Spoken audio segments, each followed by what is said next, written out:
আসসালামু আলাইকুম। ভালো আছেন আপনারা? আমি ভালো আছি আলহামদুলিল্লাহ। আমি আজকে রান্না করব পোয়া মাছ। হলুদ মরিচ লবণ দিয়ে আগে মাখছি, মাখে তারপর তেল বসাই দিলাম, পাইপেন বসাই দিলাম, পাইপেন নিয়ে মাছ দিয়ে দিলাম। রান্না করব কুমড়া শাক দিয়ে, পোয়া মাছ দিয়ে। আমার সাথেই থাকেন, দেখতে থাকেন।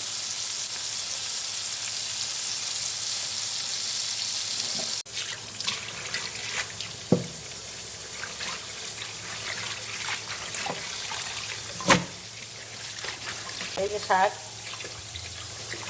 আরো দুই ধোয়া দেওয়া হয়েছে। এই যে ধোয়া দিলাম, শাক ভালো করে কষলে কষলে দিলাম যেন বালি বুলি না থাকে।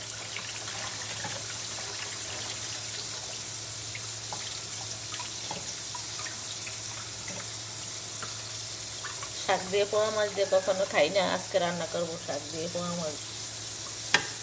এটা হচ্ছে গাছের মধ্যে একটা কুমড়া ছিল ছোট, ওইটাতে ছোট ছোট করে কেটে দিয়ে দিচ্ছি শাকের সাথে। ওই ক্ষেত পরিষ্কার করলো, এটি হচ্ছে ক্ষেতের নিচে যে লাগাইছি ওই গাছেরই ছাদের না, ওই যে মানুষ দিয়া ওই ক্ষেত পরিষ্কার করানো হয়েছে, এই জন্য সব পরিষ্কার করছে।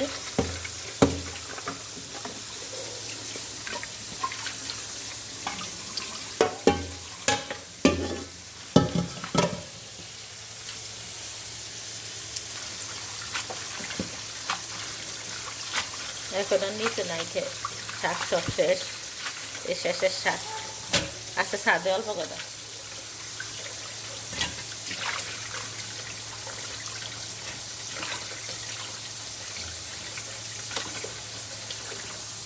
ধোয়া শেষ, ভালো করে ধুয়ে নিলাম।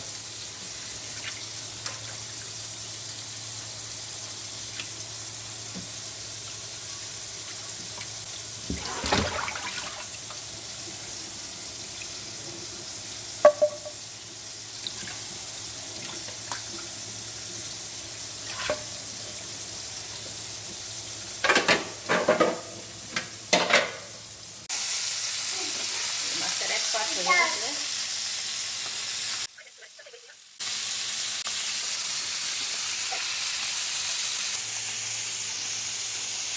দিলাম পেঁয়াজ, মাছ হয়ে গেছে ভাজা।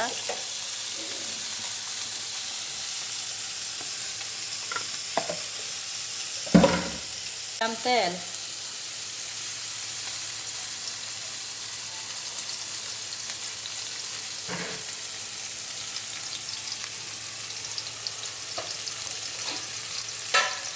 দিলাম লবণ,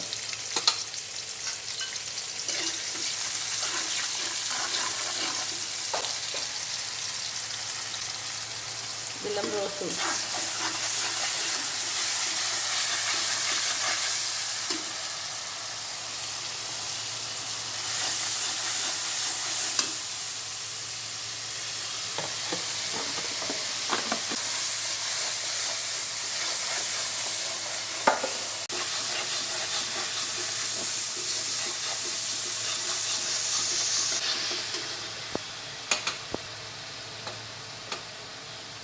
দিলাম হলুদের গুঁড়া, মরিচের গুঁড়া,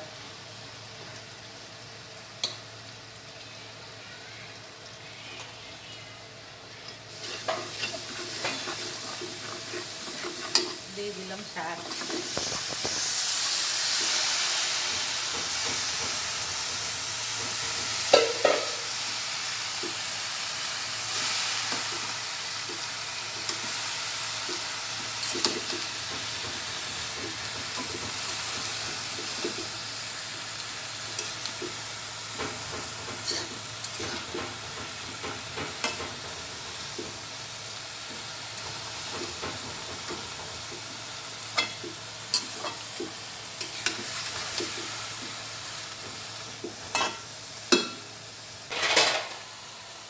ঢাকনা দিয়ে ডেকে দিলাম।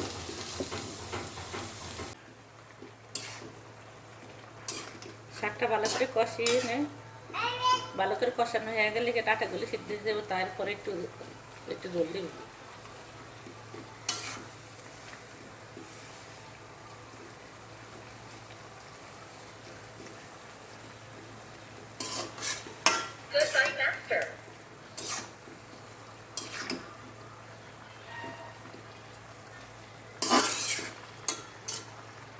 এই যে ঢাকনা রেখে দিলাম।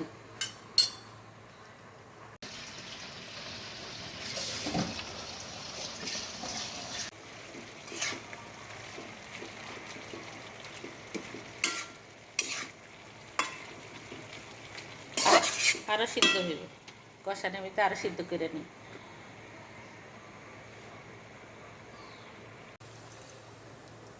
দিয়ে দিলাম পানি, আর একটু লাগবে পানি।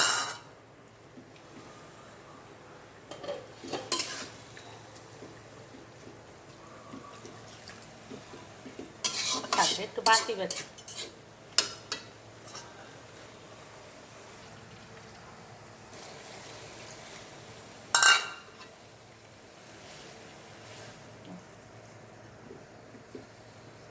উঠতেছে কথা।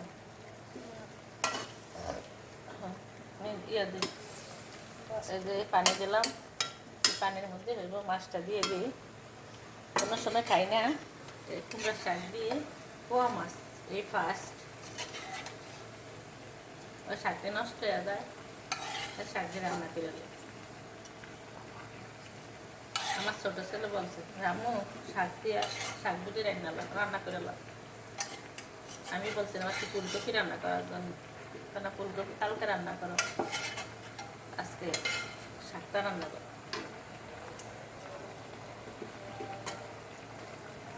একটু পানি দিয়ে পানি দিতেছে,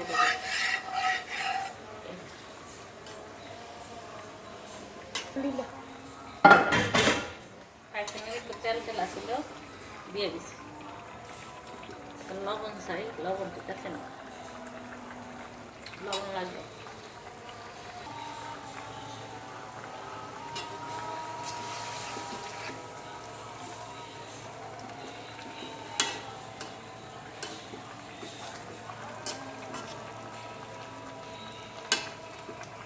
ঢাকনা দিয়ে দেই।